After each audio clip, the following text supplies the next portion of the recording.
بسم الله السلام عليكم ورحمة الله وبركاته والدعاء ميديا برتنا قد سرسان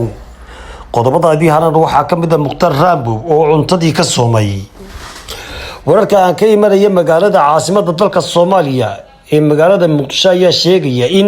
مختار رامبو وعنتدي كالصومي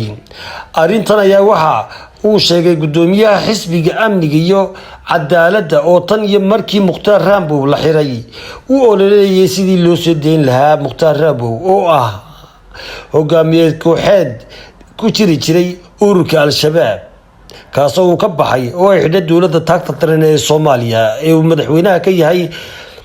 madaxweyne Farmaajo Yuusuf Xasan Mursal ayaa sheegay in lagu soo wargeliyay in Abu Mas'uud ilaa iyo Khamiistii uu ka soomay yahay cuntada wuxuu intaas ku daray in ninkaas oo ku dhawaad 3 sanadood u xiran dawladda dhexe Soomaaliya aan loo ogolayn inay gudaha u gasho sidoo kalena aan wax maxkamada la soo taagin ilaa iyo waqtigan ilaa iyo haddana ma jirto wax war oo ka soo baxay dhanka dawladda oo ku saabsan cuntada la sheegay inuu ka soomay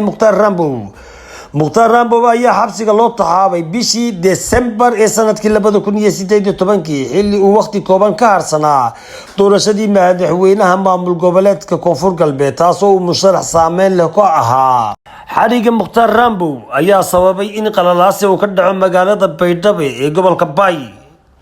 iyadoo la soo tabiyay in qulqulitooyinkaasi ay waxyeelo isugu jirta dhimasho iyo dhaawac ka soo gaartay dad rayid ah iyo dibadbaxyaal taageersanaa Mukhtaar Rambo markii la xiray Mukhtaar Rambo ayaa dawladda Soomaaliya waxa ay sheegtay in sababta loo xiray ay tahay inuu ka soo bixi waayay shuruudihii la galay markii uu is soo dhiibay sidaas awgeedna aan la aamini karin oo sida ay dawladda Soomaaliya ay sheegtay waxa jira